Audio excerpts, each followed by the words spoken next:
Hai semuanya, saya pernah ditanya oleh salah satu peserta saya, Pak Martin, kalau saya ingin meningkatkan kemampuan saya untuk berinteraksi dengan orang, bergaul dengan orang, apa yang sangat penting untuk saya baca? Dan kemudian saya menganjurkan salah satu bukunya adalah buku Cerdas Bergaul, Kunci Sukses di Dalam Bisnis dan Bermasyarakat yang diterbitkan oleh PPN ini. Ada satu bagian penting di dalam buku ini yang perlu menjadi catatan buat Anda. Soal bagaimana caranya kita menghindari 3 gejala orang yang tidak cerdas emosinya. Dan inilah yang dikatakan oleh Carl Albrecht, seorang penulis yang masuk dalam daftar 100 guru, 100 penulis yang banyak memberikan pemikirannya tentang kepemimpinan dan pengembangan diri.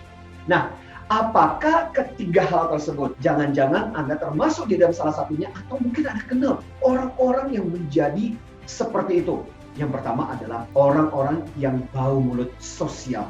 Orang-orang yang bau mulut, Anda pernah berdekatan dengannya, dan rasanya nggak enak banget ya. Dan itulah juga yang seringkali terjadi dengan orang-orang yang disebut dengan bau mulut sosial. Interaksi pribadi, dia tidak sadar, tapi dirinya itu menyebalkan. Karena orang tersebut sering hanya berpikir buat dirinya, dan dia nggak memikirkan lawan bicaranya. Saya kasih contoh. Saya pernah mengalami satu kejadian di mana saya pernah lagi duduk-duduk sambil membaca di sebuah lounge karena menunggu penerbangan. Dan tiba-tiba ada seorang bapak-bapak sangat ramah dan sangat baik mendatangi saya dan kemudian mengajak ngobrol. Dan buat saya, it's okay. Karena saya juga orang yang cukup ekstrovert dan biasa saya berbicara dengan orang-orang asing. Dan dia mulai dengan percakapan dengan yang menarik ketika dia bertanya, Pak, lagi baca buku ya? Saya suka juga tuh buku. Buku itu kalau nggak salah itu kan tentang ini ya Pak ya. Bapak suka baca buku ya Pak ya. Dan terjadilah obrolan dan beberapa saat kemudian dia tanya, Bapak seringkali traveling juga Pak? Dan saya menceritakan tentang pekerjaan saya yang membuat saya banyak traveling. Dan tiba-tiba dia berkata begini, wah Pak, Bapak harus mengikuti satu program yang keren ini. Dan Bapak membutuhkan sebuah program yang memang diperuntukkan buat orang-orang yang seringkali traveling seperti Bapak.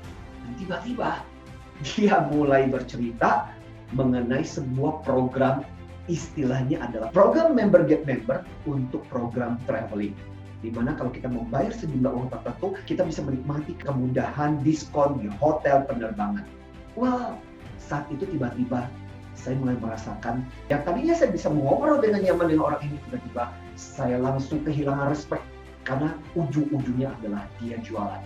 Maka kemudian saya bilang kepada dia bahwa saya lagi tidak mau diganggu, saya buru-buru juga karena saya harus menyelesaikan bacaan ini, karena bacaan ini adalah bagian dari saya menyiapkan pekerjaan saya sebagai seorang pengajar. Tahu nggak? Tiba-tiba dia ngomong lagi, oh Bapak seorang pengajar. Wah, apalagi Bapak seorang trainer, seorang pengajar. Lebih membutuhkan lagi untuk membership seperti ini. Dan dia begitu persistennya. Saya salut sih sebenarnya. Cuma intinya begini, nggak semua orang harus didekati seperti itu. Tidak semua orang harus kita manfaatkan dengan cara seperti itu. Dan itu yang kemudian akhirnya membuat hubungan interaksi jadi nggak nyaman. Berguna buat dia, menguntungkan buat dia, tapi buat orang lain belum tentu bisa enjoy, belum tentu bisa menikmati. So hindari tipe yang pertama ini, bau mulut sosial. Berikutnya, tipe yang kedua, kentut sosial.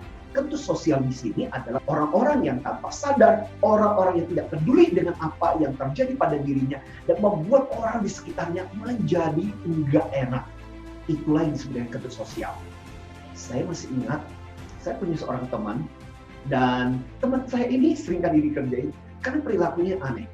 Dan memang dasar dia nggak peduli dengan orang-orang di sekelilingnya.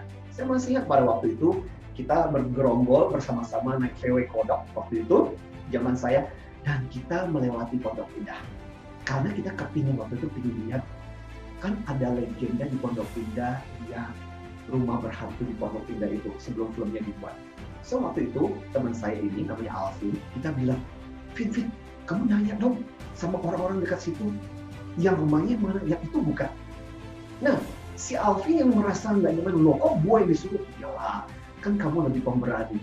Akhirnya, benar-benar berani banget dia turunkan kaca mobilnya.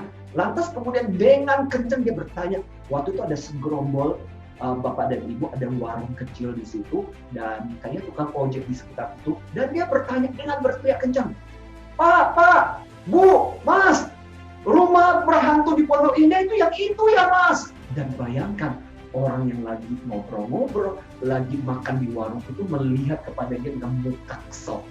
Dan kami ada di mobil itu malunya.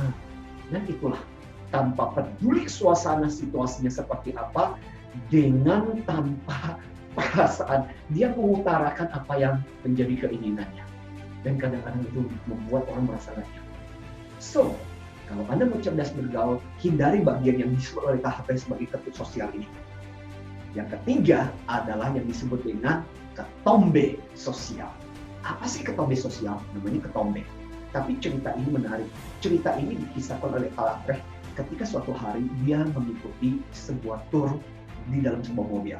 Biasa dong ya, kalau kita pergi ke negara-negara kan ada mobil yang biasanya 2 tingkat, kemudian Anda dibawa keliling-keliling. Nah, kebetulan dengan santainya, karena pas cuaca juga lagi bagus, dia duduk di dek yang di atas. Dan karena cukup ramai, akhirnya dia duduk di belakang, dan pas di depannya ada seorang cewek.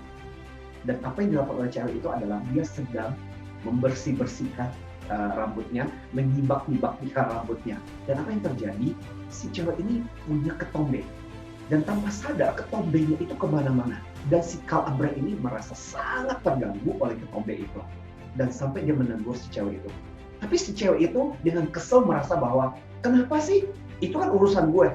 Nah, itulah yang kemudian disebut dengan ketombe sosial. Arti ketombe sosial ini adalah orang-orang yang dia melakukan sesuatu buat dirinya sendiri dan dia nggak peduli dengan urusan orang lain. Saya pernah mengalami di bioskop. Waktu itu saya sedang nonton bersama keluarga, tahu di belakang saya dong, mengangkat kakinya dong, dan kakinya itu kena punggung saya. Waktu saya menoleh, tentunya dengan saya memperlihatkan muka tidak terlalu happy dengan apa yang dilakukan, dia bahkan menunjukkan bahwa, loh, suka-suka gue dong. Jadi seolah-olah nggak peduli dengan urusan orang lain. Saya juga pernah, ini kejadian di bioskop lagi. Pas lagi nonton bersama keluarga juga, di sebelah saya itu goyang-goyang kursinya. Karena kursi itu kan satu rentetan, betul nggak? Sehingga apa yang terjadi? Saya ikut merasakan goyangan itu. Saya sempat menegur, kasih tahu, orang itu malah merasa terganggu ketika saya menegurnya. So, Anda perhatikan nggak ada orang-orang seperti itu. Nah, 3 ciri inilah yang pada kesempatan ini saya katakan, please, Anda jangan punya perilaku seperti itu. Itu sangat menyebalkan, itu sangat-sangat membuat situasi jadi sangat tidak nyaman. Kecuali Anda mau dibenci, kecuali Anda mau disebelin, kecuali Anda mau bikin orang jengkel. So, kalau kita mau orang lain menerima kita dengan nyaman, kalau kita mau bisa membangun interaksi yang nyaman, hindari ketiga hal ini. Yang pertama, bau mulut sosial. Yang kedua, ketut sosial. Dan yang ketiga, ketombe sosial. Please don't be like that. Semoga bagian dari buku ini bisa menginspirasi Anda. So, be emotional intelligence dan selalu cerdas emosi selalu. Salam antusias.